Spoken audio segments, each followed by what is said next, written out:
Самолет, на борту которого находится серебряный призер чемпионата мира по греко-римской борьбе Муса Евлоев. Здесь собралось большое количество людей, среди которых не только родные и близкие спортсмена, но и те, кто на протяжении всего чемпионата активно болели за своего земляка.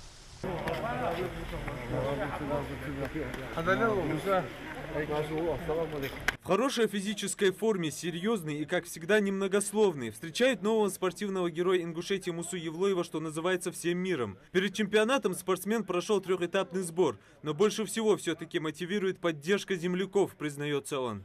Поединки прошли до финала, все нормально шло, уверенно выиграл всех своих соперников. В финале чуть не хватило. Я был готов на 100%, очень прошел сильную подготовку. Как-то по воле Всевышнего чуть-чуть не хватило мне. Как-то схватку неправильно расположила. Дальше будем готовиться. Хочу взять реванш.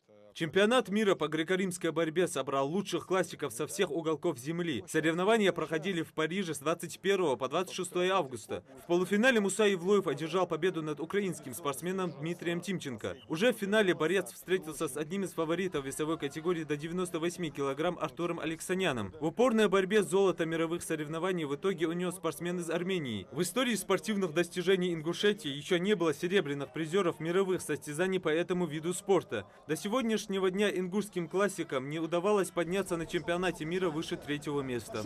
Муса сейчас заявил себя как лидера в этой весовой категории. Мы гордимся, и поздравления во Франции, которые были в честь нашего Мусы Евлоева, это говорит о том, что нашу республику и узнают, и знают, и боятся в том, что мы в своей весовой категории добиваемся результатов. Никто из встречающих, да и вся республика не сомневается, у Мусы Евлоева все шансы завоевать золото на предстоящих Олимпийских играх. Конечно, мы все надеялись, что он станет первым, болели за него, переживали, и вся республика, и все болельщики.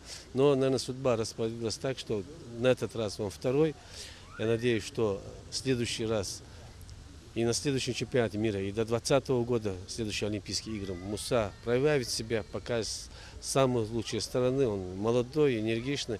Мы, я думаю, все и болельщики, и жители республики будем радоваться его победами. В любом случае, республика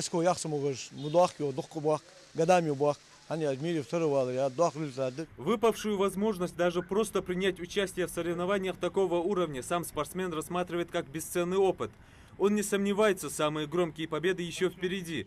Ну а дальше серебряный классик после небольшого отдыха намерен продолжить тренировки. Теперь главная цель Мусы Евлоева – золото Олимпийских игр в 2020-м. Исуп Гелисханов, Хава Евлоева, Рамазан Миржоев, Новости 24.